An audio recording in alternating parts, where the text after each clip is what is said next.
Big dogs, I've turned Regenesis into a top tier Yu-Gi-Oh deck. Now, I know what you guys are thinking. Since my last tier list talking about Yu-Gi-Oh strategies, Regenesis may not have been ranked really high. But I think one of the biggest reasons why players didn't give Regenesis a fair shot, yours truly included, is because it didn't do well in other territories. But now, knowing that we're in a completely different Yu-Gi-Oh game from the OCG, and players have been figuring out some really cool interactions that we couldn't have figured out before, I think that this deck can be an absolute contender. And the best thing about it is that this is only the first wave of support. More support for Regenesis or any monsters with 2500 attack or defense can make this deck even stronger. So in today's video, we're going to be breaking down what are the Regenesis cards, why they are so powerful, and everything you need to know about the deck, as well as budget options. Let's go ahead and jump on in. What's going on with y'all, big dogs? And it is an amazing day for Yu-Gi-Oh! I hope that's your day phenomenal. But if it isn't, don't let what happened at the beginning of your day ruin the rest of your day. Regenesis, a Yu-Gi-Oh strategy focused on monsters that have 2500 attack and or 2500 defense. Dark Magician and Blue Eyes White Dragon are immediately Yu-Gi-Oh cards that come to mind. And the fact that they are level 7 and 8 monsters respectively, they actually have a little bit of synergy with Regenesis. Players have also been experimenting with competitive Yu-Gi-Oh strategies of old. Both Vanquish Soul and Dogmatica are also strategies that have monsters that represent those properties. The thing that I really like about Regenesis is that it's a deck that can be malleable. This build that I'm going to show you isn't the end-all be-all. The more monsters that we get with 2500 attack and or defense only makes this deck stronger. And there's so many possibilities you can combine with this strategy, it's almost endless. Now, before I get into my personal deck profile and start explaining things, there's one thing we got to talk about, big dogs: those Raven Wing sleeves. I'm actually going to be using Raven Wing sleeves for my deck profile. I use them for all of my cards. They are hands down the best sleeves in the nation. Of course, go ahead and go to TheCaliEffect.com to pick up your sleeves today. And if you're wondering where exactly do you get your mats, well, you don't have to look any further. On that same website, you can find mats like this and everything in between. But let's go ahead and break down why I think Regenesis is one of the better decks in the game, and why I think, if not now, eventually it'll be able to compete with the meta. Okay, big dog, so first and foremost, I knew you'd like the mat, which is the reason why I even gave you the information on where to get it ahead of time. But today we're going to be talking about Regenesis, why I play certain cards, the ratios, and everything in between. So the most important thing I want you guys to know about Regenesis, and the reason why this deck has so much potential to be powerful, is the Regenesis monster effects. Just about every single Regenesis monster has the ability to return themselves back into your hand so long as they're sent to the graveyard during your opponent's turn. And no, it doesn't matter how they're sent to the graveyard. They can be destroyed by battle, they can be detached as XE material, they can be discarded for card effects, which is one of the biggest reasons why I think this deck can be so strong. For the main board, there are 3 copies of Regenesis Archfiend, 1 copy of Regenesis Dragon, 1 copy of Regenesis Sage, and 1 copy of Regenesis Warrior. So a quick rundown on what these Regenesis cards do. So Regenesis Archfiend is easily the most important card, and a lot of people think they know what it does. They may not know everything. Yes, Regenesis Archfiend does allow you to add a Regenesis card from your deck when it is summoned, but it also can add a banished Regenesis card as well. This is actually incredibly huge, especially when you get into the later portions of the game and you start banishing your Regenesis monsters or spell and trap cards to be able to gain effects. This card is easily the most important card of the deck, and I genuinely think is a card that you should buy before it skyrockets in price. The next thing is that this card is your play starter in more ways than one. By revealing any monster with 2500 attack or defense, it special summons itself to the side of the field. So not only does it get you any card that you want that's Regenesis, it also has the utility to get your other Regenesis monsters on your field, because these other 3 Regenesis monsters can special summon themselves when you have a monster with 2500 attack or defense to your side of the field. They also have some pretty cool effects. Dragon allows you to be able to banish a spell or trap card. Sage allows you to be able to send 1 other Regenesis card to negate a card effect and destroy it, and Regenesis Warrior allows you to be able to return a monster to the hand.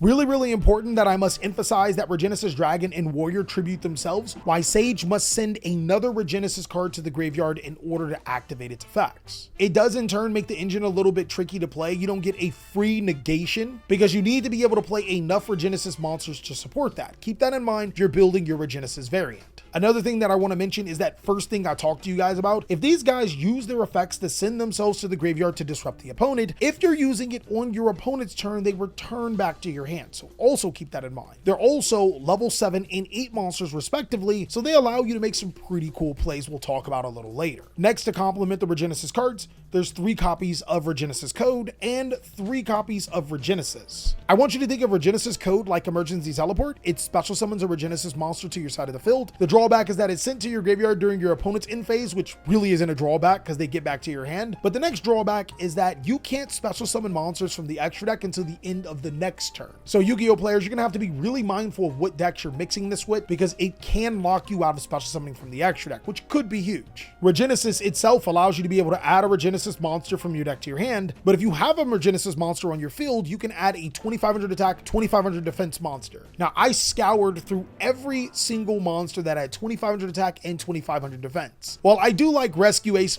Fire Engine is not strong enough to be an important card for Rescue Ace comboing, and Dogmatica Fleur de Lis is a really powerful Yu-Gi-Oh card. I just didn't think it was as powerful as this supplementing engine that I'm playing alongside of Regenesis. There's also another effect that you guys need to know about them. The turn that they're not sent to the graveyard, you can banish them to be able to special summon a Regenesis monster from your banished pile with code and from your graveyard respectively. So these cards actually give the deck a lot of power. Now, the last 2 Regenesis cards are optional if you ask me. I think that this monster will become stronger as we get more support for this deck, and it technically can be a play starter, but it requires a lot of things going on. I play 1 copy of Regenesis Lord and 1 copy of Regenesis Birth. Again, these cards are 100% cuttable, and the biggest reason why is that Regenesis Lord doesn't follow the same format as your other Regenesis cards. It has to banish a 2500 attack and defense monster to be able to summon itself. While it does get you a Regenesis card set to your side of the field, which could be your Regenesis or your code, it doesn't recur itself back to the hand. Another good thing is that it does gain 2500 attack in the battle phase, so it's a 5000 attack monster, and it inflicts piercing. So you can actually win some games strictly off of this card. I think it's worth considering. But if we're going to drop any Regenesis cards, it's 100% that card. Regenesis Birth is ridiculous. This card is a once per turn Book of Moon by sending your Regenesis cards from your deck to the graveyard. That's crazy.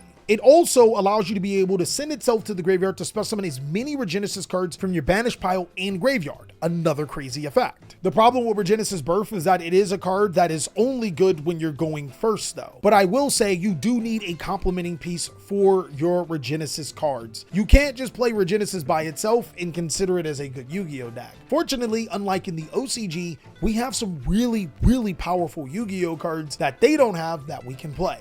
The Kashtira engine. With that being said, there's 3 copies of Kashtira Unicorn, 2 copies of Fenrir, 2 Pressure Planet Racehorse, 1 Theosis, and 1 Kashtira Birth. I personally think that this is the perfect ratio for Kashtira. Kashtira Unicorn is that 2500 attack monster that allows you to be able to special summon your Kashtira Regenesis, which gets your play started. But also, the Kashtira cards apply so much pressure in this Yu-Gi-Oh card game, it's ridiculous. Going against Ryzeo and Malice, being able to banish Ryzeo Detonator or Malice Q White Binder from your opponent's extra decks is huge.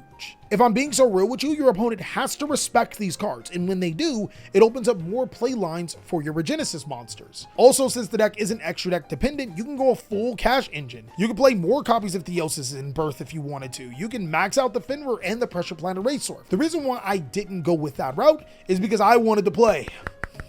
Yeah, I'm not giving up on hand traps just yet. I think in the correct doses, hand traps can be really powerful cards. And one thing that I've realized about Regenesis is that this deck is really good at dealing with half boards. Basically, what I mean by that is that if you hand trap your opponent enough, they won't get to their full combo, but they'll get a half combo. Regenesis is incredibly good at being able to manipulate those half combos and win the game. So with that being said, I'm playing 3 copies of Droll and Lockbird here, 3 copies of Nibiru Primal Being, 3 copies of Ash Blossom and Joyous Spring, 3 copies of Mole Chummy Flawless, and 2 copies of Ghost Bell. Allow me to explain. Some of you guys may be wondering, why am I not playing Infinite Impermanence or Effect Failure? Well, I think that it's incredibly simple. I actually made an entire video talking about why hand traps are not good right now, and it's not a good thing. I might have to talk in depth about some new things that I've been finding out about this format, which is really interesting, but basically trading 1 card in your hand for 1 interruption in this format does not feel great. It can be good,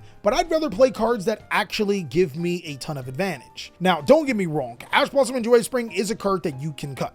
ironically. And it's mainly because this deck does not care about Molchummy Flawless or Meows. I guess it does Perillia a little bit, but you can play around it. So with that being said, I decided to go with Drolling Lockbird because it can end your opponent's turn, Nibiru the Primal Being because it's the strongest hand trap in the game right now and it clears boards, forces my opponent to get in that half board situation just like Droll. Molchummy Flawless does the exact same thing if we're being honest. If not, it gives me a ton of disruption and a ton of cards to be able to break the board, and Ghost Bell I think is ridiculously strong. Not only is Ghost Bell good against Ryziel, being able to stop Eclipse Twins, it's also pretty solid against Malice. It can stop quite a few cards in their arsenal that they're trying to do, like Malice P. Marchair. But I wasn't done right there. I needed this to be 40 cards of awesomeness. And another card that I decided to play in this deck is Super Polymerization. Super Polymerization doesn't really need any introductions. It's just a really solid card against so many decks in the meta, and it's an awesome board breaking card, especially when you have the extra deck space. Something that this deck can afford because most of your boss monsters are the main deck monsters anyways. I then finished that off with a Triple Tactics talent and a Pot of Prosperity, and that brings up our entire main board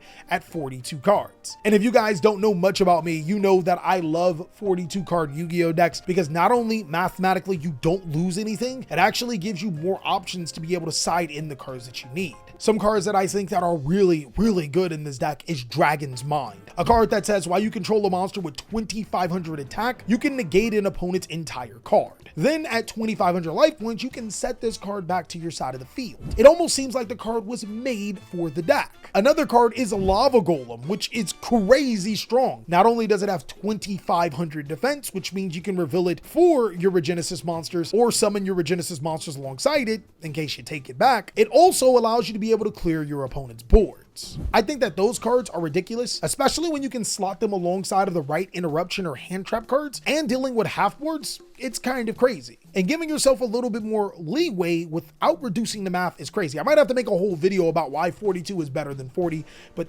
that's a different type of thing. I'm getting too much into it. Also, in case you guys are probably wondering, I forgot to tell you guys this. You're probably asking, TheCaliEffect, why don't you play a normal summon? Well, it's simple. Nibiru the Primal Being would usually conflict with Kashtira decks, normally. If you have a monster like Nibiru in your field, you're not summoning any cash cards. But this deck don't care. There's actually been plenty of times where I've tributed the Nibiru Primal Being alongside of a Regenesis monster or an additional card to summon my Kashtira monster. This deck does it often. In fact, your Kashtira monsters can become your normal summons, which is weird.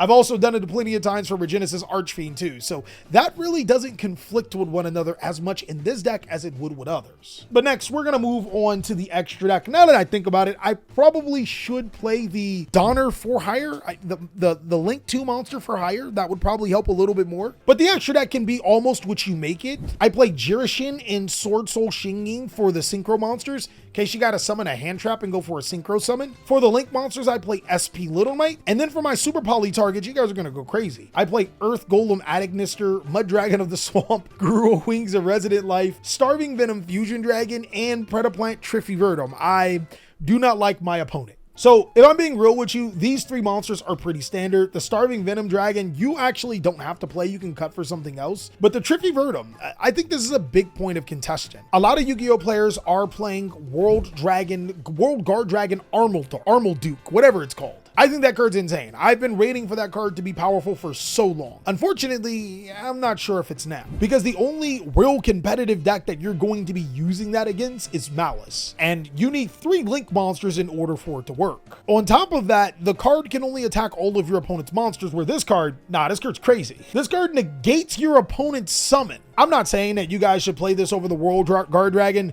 Consider it though, because this card's actually insane. There's then Star Slayer, Divine Arsenal AA Zeus, Dark Arm Dragon, Red Eyes Flare Metal, Dingirsu, Garunix, and a number 40 Photon Lord. Out of all of the cards in the deck, other than the Super Polymerization targets, I make the Garunix and the Zeus the most. I want to be incredibly clear with you guys. When you summon Divine Arsenal AA Zeus in this deck using your Regenesis monsters and you use Zeus's effect on your opponent's turn, they are sent to the graveyard during your opponent's turn. And that's what's so good about this deck. It's the ability to keep on playing, to get your opponent in that grind, no diddy, and wear their resources down. Soon enough, this bad boy right here is gonna be in a Regenesis deck.